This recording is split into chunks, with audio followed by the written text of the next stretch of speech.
brain. It's amazing what the brain can do.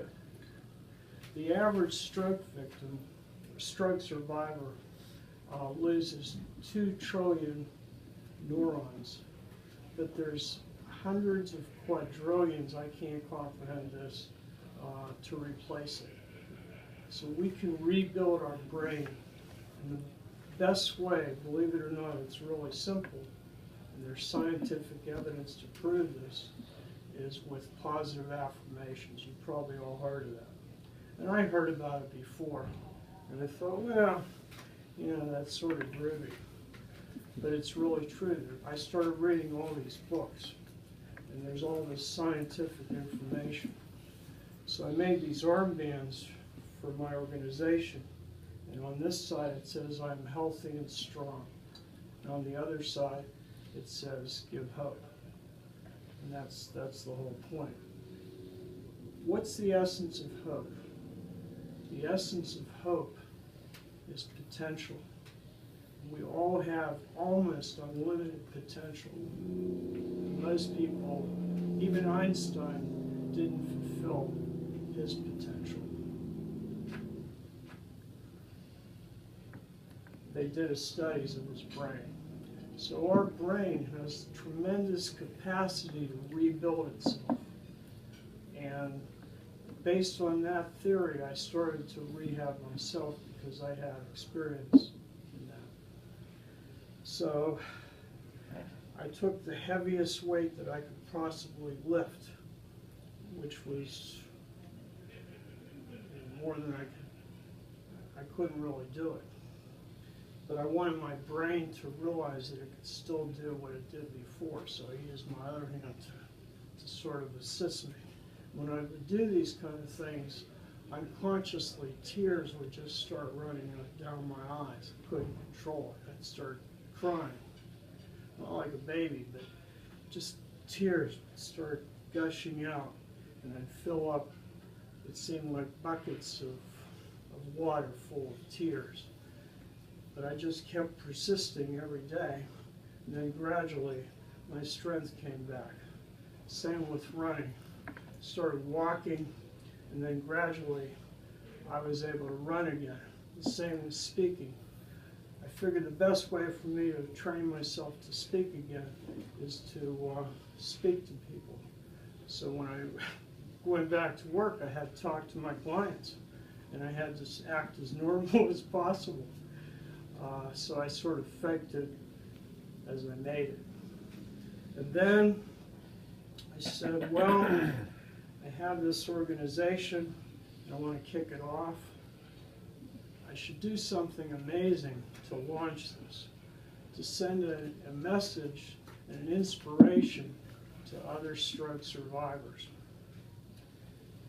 Now, I tried to publicize this internationally, through Facebook and all the different social medias.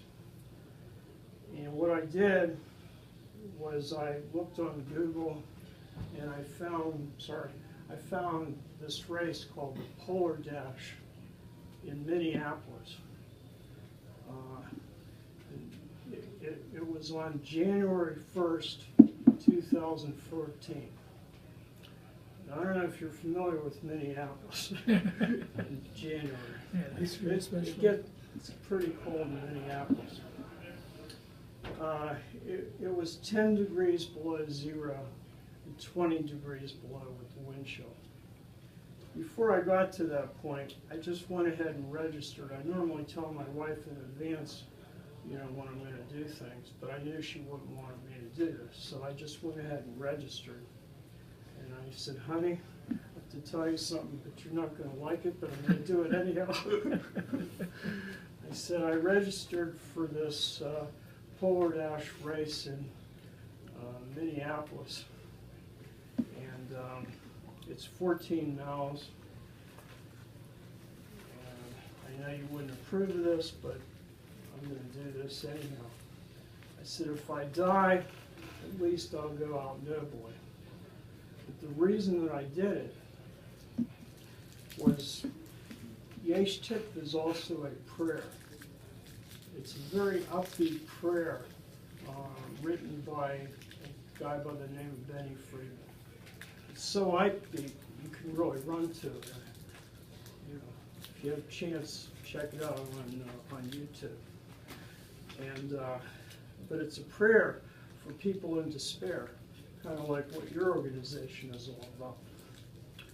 And I sent out a message to as many people in the world that I was doing this event. And I wanted people to pray for those in despair. I also sent a letter to our new mayor, Bill Padilla, and I was asking him to make Pittsburgh a place every year, Yesh Tikveh, to give hope to those in despair.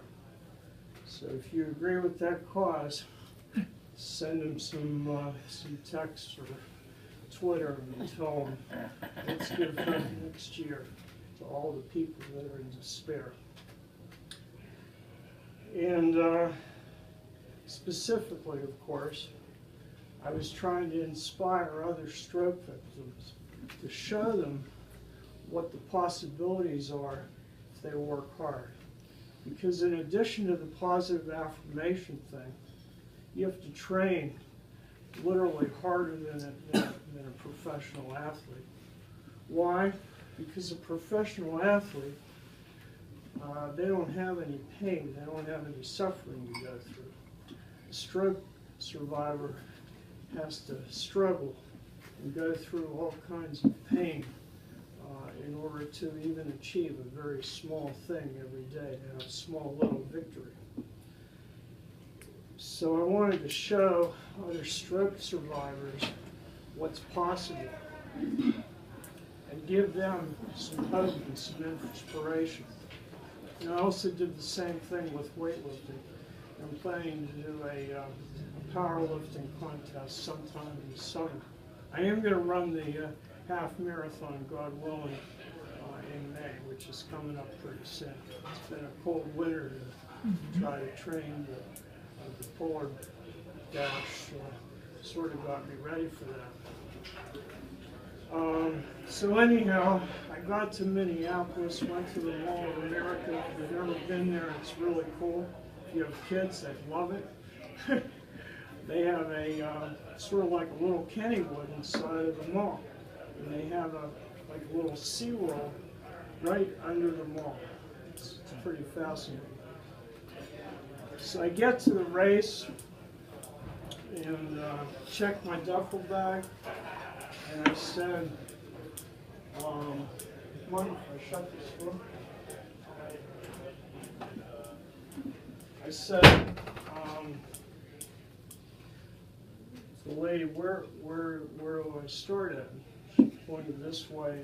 There was just a slight grade, but it was a sheet of ice. And not thinking, I just started walking. And sure enough, bam, I fell straight back, right on my back. Fortunately, I had on one of those camel packs, which has water in it. So that kind of cushioned me. But I could feel my brains just sort of rattling around in my head. And thank God my chin was tucked down. And I got up and went into the shelter and got ready to start running the race. Now I had prepared all my equipment ahead of time. I went out one day here in Pittsburgh when it was about 14 degrees, one of those Tuesdays when it was really cold. And I'll wait till you get your food.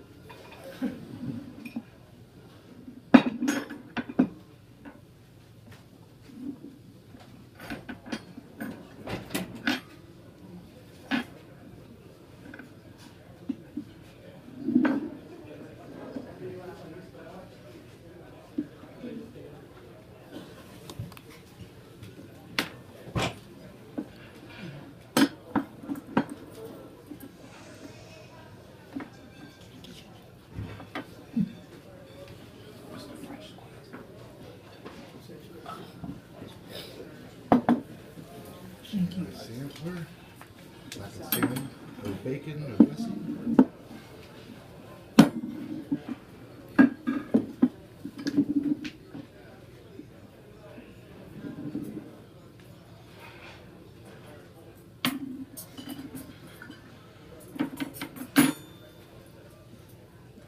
So anyhow, I thought I had prepared all my equipment ahead of time. I looked on Runner's World, what do you do to run 10 degrees below zero.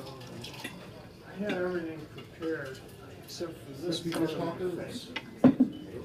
You in Shanghai sampler? Not in Shanghai.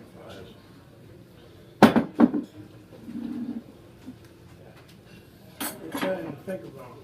So I started running, and my glasses completely froze up, so I couldn't see anything.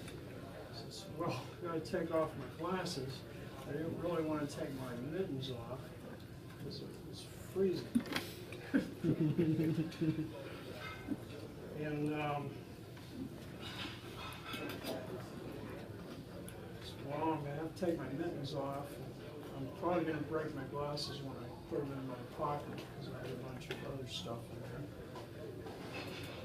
there. Well, I got to do that. Or I'm not going to be able to run. So I took off my mitten. Sure enough, I dropped the mitten. I turned around. There's all these runners coming at me. And I couldn't see very well because I didn't have my glasses on. Well, thank God, one lady picked up the mitten and gave me my mitten back. And another lady gave me my hand warmers because you have to have hand warmers. It was so cold. So I was able to keep running. Now,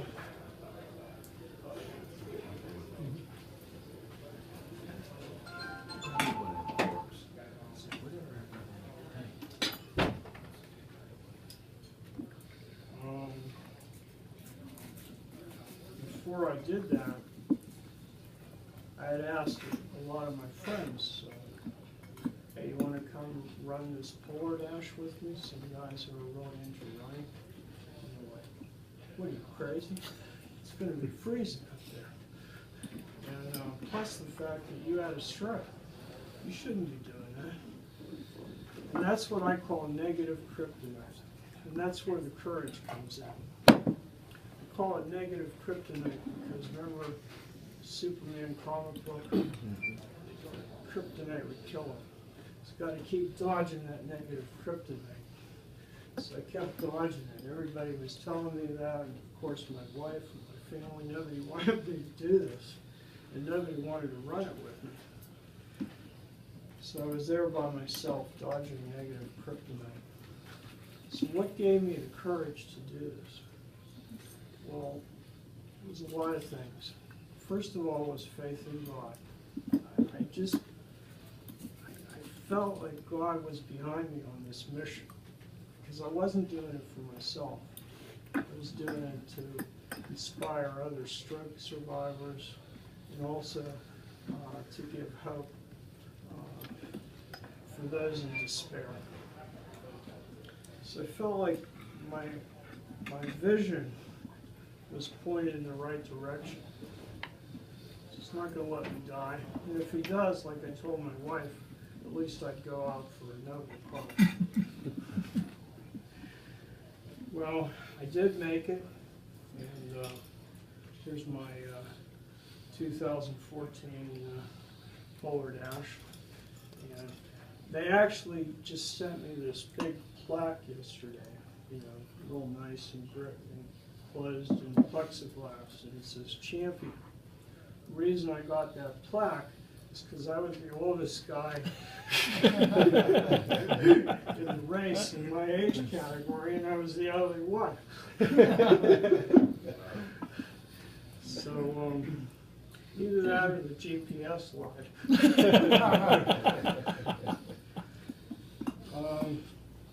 So my message is real simple, is to try to remember, if we get sucker punched in life, pushed down,